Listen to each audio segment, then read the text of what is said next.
জামিনের আবেদন করি সাবেক এডিশনাল অ্যাটর্নি জেনারেল মেহেদী হাসান চৌধুরীর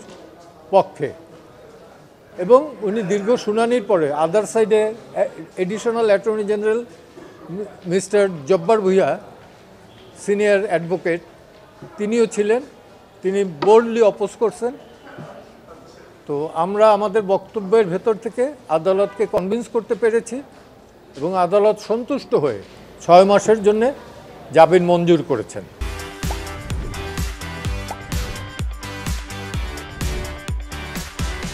যুক্তিতে তুলে ধরছে যে ওই দিন উনি ছিলেন কোর্টে, 1 2 হলো যে উনি একজন সরকারি কর্মকর্তা টিল 9ই আগস্ট, এডিশনাল অ্যাটর্নি জেনারেল হিসাবে রিজাইন করছেন 9 তারিখ, ওকে, এবং একজন সিনিয়র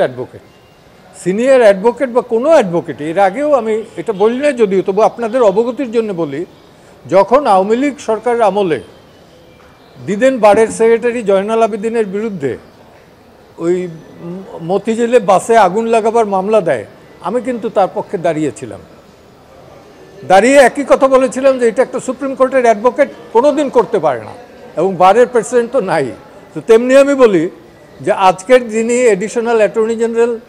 জব্বার ভুঁইয়া বা যারা সামনের বিপদে যদি কোনদিন পড়েন, আমি বেঁচে থাকলে পরে তাদের পাশেও দাঁড়াবো। অর্থাৎ পরিবর্তন কিন্তু যারা ক্ষমতায় আছেন তারা দেখতে পাচ্ছেন, অ্যাজ জনগণ আমরা কিন্তু এই পরিবর্তনটা দেখতে পাচ্ছি না। একটা দেখতে পাচ্ছি ভালো লক্ষণ, সেটা হচ্ছে এখন আমাদের মারে নাই, গায়ে হাত দেয় না, এখানে দেয় না, বাট লোয়ার কোর্টে কিন্তু দিচ্ছে,